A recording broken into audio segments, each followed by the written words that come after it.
Welcome to the Deep Dive. We're here to give you that shortcut to being, well, really well informed. Today, we're digging into a mix of recent global happenings. It's kind of a snapshot of some compelling news from around the world. Exactly. And our goal really is to pull out the key bits of information, maybe some surprising facts too. We want to help you understand not just what's happening, but, why it matters, and maybe see how these different things connect. Okay, let's jump right in. First up, innovation and legacy. We're talking about Marty Cooper, the Yeah. cell phone pioneer. He actually said he got the idea way back in 1946 from Dick Tracy's wrist radio. Yeah. Isn't that something? A comic book gadget. And his invention just completely changed global communication. It's amazing, really, how that happened. It is. And his story kind of reflects how tech advances even now. Sometimes these wild ideas become, well, fundamental. It's not just the phone, is it? It's how it completely rewired human connection everywhere. Good point. Okay, so from tech legacy to, let's say, a spiritual one, a major global figure, the Dalai Lama. He just celebrated his 90th lunar birthday in Dharamshala. But the big news was his announcement about his reincarnation plans.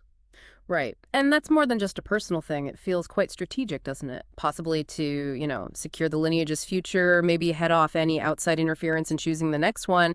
It subtly plays into the geopolitics around Tibetan Buddhism, too. So resilience and foresight there. Mm-hmm. Okay, shifting gears a bit now to something more sobering. There was the arrest of Timothy Oakes, a dual Canadian-American citizen. It's part of a U.S. human smuggling case. And tragically, it's linked to the deaths of a Romanian family. They were trying to cross the St. Lawrence River.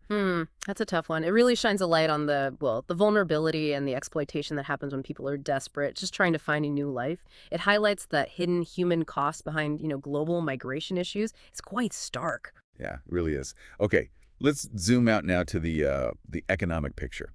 We're seeing some caution in global markets. Asian stocks dipped. The U.S. dollar weakened a bit. Seems like it's down to a few things, right? Like confusion over when the U.S. Federal Reserve might adjust interest rates.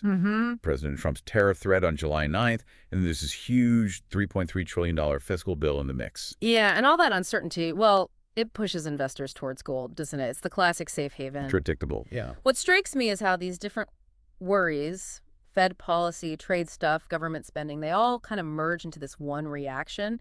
Flee to safety shows how nervous the market gets with any big uncertainty. Right. And speaking of shifts, let's touch on climate and policy. Yeah. The UK just had its hottest day of 2025 so far.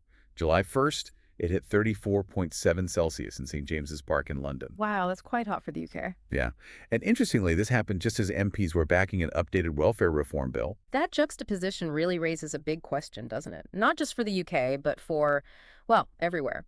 How do governments balance immediate social needs, economic pressures, with these massive long-term climate demands? It's a constant balancing act, short-term versus long-term. Definitely something to watch.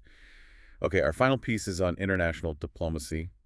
Prime Minister Narendra Modi has just left on an 8-day global tour. It's actually his longest in a decade. 8 days, that's significant. Where's he headed? Ghana, Trinidad and Tobago, Argentina, then Brazil for the BRICS summit. Ah, BRICS. Brazil, Russia, India, China, South Africa. That's key. Exactly. And finishing in Namibia.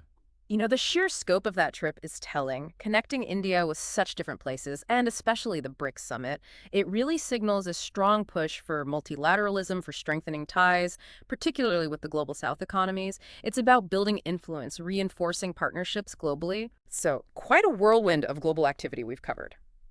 Okay, stepping back, what does this all mean for you listening in? Just think about the range here. A tech invention's long shadow, spiritual succession plans, human tragedy at borders, economic jitters, climate realities, and big diplomatic moves. Yeah, exactly. Consider how these things that seem separate, an inventor looking back, a spiritual leader's future plans, markets wobbling, leaders travel, and they all kind of weave together. They paint this picture of our world, which is just so interconnected and changing incredibly fast.